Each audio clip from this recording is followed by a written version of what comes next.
ఒక మంచి డెజర్ట్ని నేను మీతో షేర్ చేసుకోబోతున్నాను. క్యారమెల్ పుడింగ్ అండి. తినడానికి చాలా బాగుంటుంది, మీ అందరికీ బాగా నచ్చుతుంది. ఈ క్యారమెల్ పుడింగ్ కోసం ముందుగా మిక్సీ బౌల్లోకి బ్రెడ్ స్లైసెస్ని ఇలా ముక్కలుగా చేసి తీసుకుంటున్నాను. తర్వాత షుగర్, సాల్ట్, కాచిన పాలను వేసి అలాగే 2 గుడ్లు కూడా తీసుకుని మొత్తం బాగా మిక్స్ చేసుకోవాలి. ఇప్పుడు క్యారమెల్ కోసం ప్యాన్లో కప్పు షుగర్ వేసి వాటర్ వేయకుండా 2 నిమిషాలు మీడియం ఫ్లేమ్లో ఉంచితే క్యారమెల్ రెడీ అయిపోతుంది.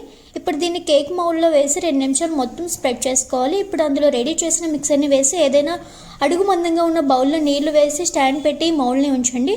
దీనిని 25 నిమిషాలు లో ఫ్లేమ్లో స్టీమ్ చేసుకోవాలి. ఇప్పుడు ఇది పూర్తిగా చల్లారాక రిఫ్రిజిరేటర్లో ఒక 30 మినిట్స్ పాటు ఉంచండి.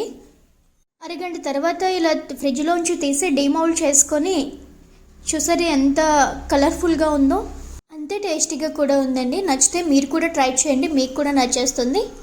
మరెన్నో వీడియోస్ కోసం నా ఛానల్ని లైక్, షేర్ అండ్ సబ్స్క్రైబ్ చేసుకోండి. Thank you for watching.